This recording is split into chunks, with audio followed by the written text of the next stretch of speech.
Hello and good morning, everybody. It's me, Julian, and today I would like to talk about boredom. Or, to be precise, why being bored is actually not that bad of a thing. I want to speak in defense of being bored. As Zizek put it, there is no creative act without boredom. And what I'd like to argue in this video is that there's a lot of pseudo activity in our life that makes us feel like we're doing something, like scrolling on TikTok, but that actually creates a kind of existential malaise, a false consciousness or boredom of the soul. Sartre characterized this as a leprosy of the soul. But against this, slowing down, doing nothing, reflecting on your life, allowing yourself to feel boredom, retraining your synapses, if you will, so that you can actually focus on something, requires a certain boredom. We're so overstimulated all the time that if we slow down and try to read or try to go for a walk or simply do nothing, it can actually be really empowering. And so I think that when you allow yourself to feel a little bit bored, it's actually a tacit form not only of personal emancipation, i.e. of freeing yourself, but perhaps also a little rebellion. Zizek writes that boredom is the beginning of every authentic act. It opens up the space for new engagements. Without boredom, there is no creativity. As he puts it, if you are not bored, you just stupidly enjoy the situation in which you are. And I think this is actually kind of an important point to make. Sometimes you have to do nothing in order to do something, because otherwise you get completely wrapped up in pseudo activities that give you the feeling of doing something when actually you're doing nothing at all. This is what David Graeber already characterized as so-called bullshit jobs. It's like the kind of work that gives you a huge amount of tasks to do, and yet you're not really doing anything of note. Chesterton said that there are no uninteresting things, just uninterested people. And he said that you should therefore always be in defense of the bore, because the bore is someone who is actually really interested in things. He's fascinated by them. He's not just passively consuming reality, he's hyper-obsessing. Like Schopenhauer put it like this. Schopenhauer said that boredom and fascination are two sides of the same coin. If you don't allow yourself to be bored, you can't be interested in the world. You can't be fascinated.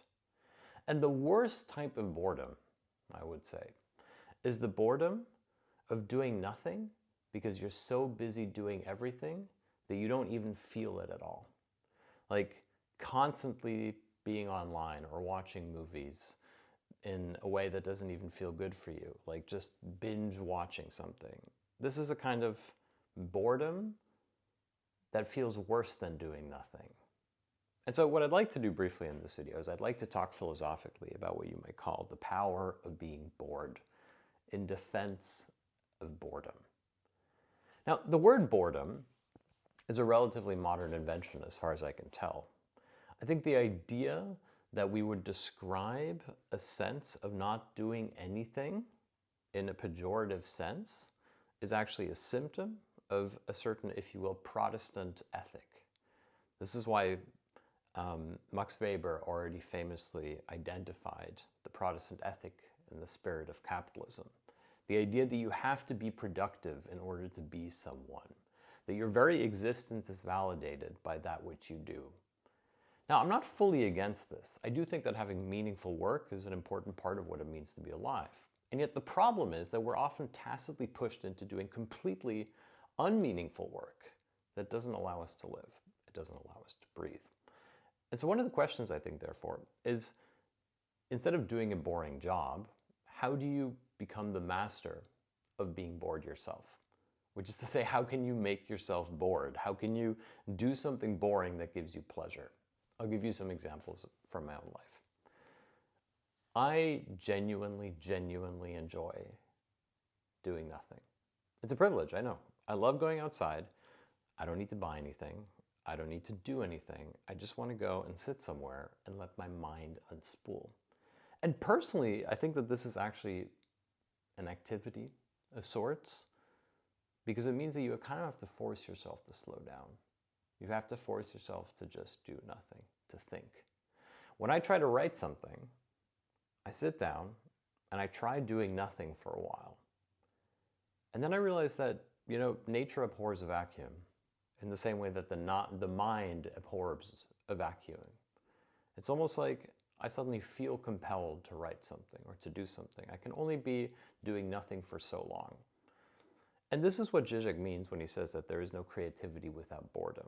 If we don't have these pockets of time in our lives, if we don't have these moments in which we can do nothing, then we risk never doing something at all.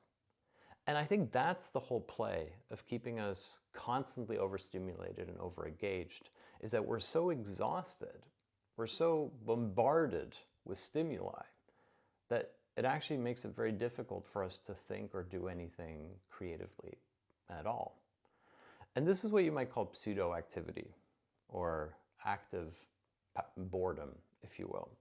It's giving you the sensation that you're accomplishing something with your life, but actually, like on the inside, you're just going totally numb. You're just doing it over and over and over again. Whereas the things that are supposedly boring in life, like being in a park and looking at the flowers, for example, those things can actually be really rich. I know I sound old, but like the older I get, the more satisfaction and indeed joy I derive from the small things. As Oscar Wilde put it, they are the last refuge of the complex. There is so much beauty around us. It is not just a cliche, it is a truth.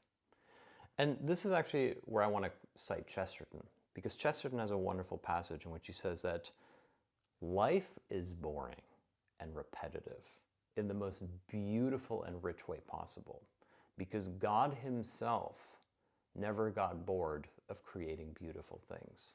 There's not just one flower, there are countless flowers. And Chesterton says that heaven, therefore, is a type of boring infinity in which we can fully relish our boredom, our sense of having to do nothing, of being at peace and being relaxed, being amongst all the beautiful things that repeat themselves, of which we are one. I think that's such a beautiful, idealistic theory of boredom, that when we are bored, we are at peace, and we are therefore in communication, if you will, with the divine. Because life is that slow, gentle hum. It is not the boring grind of daily work that you don't enjoy. It is sinking into the peace that comes with knowing that you are in the right place. It's the desire to disappear completely.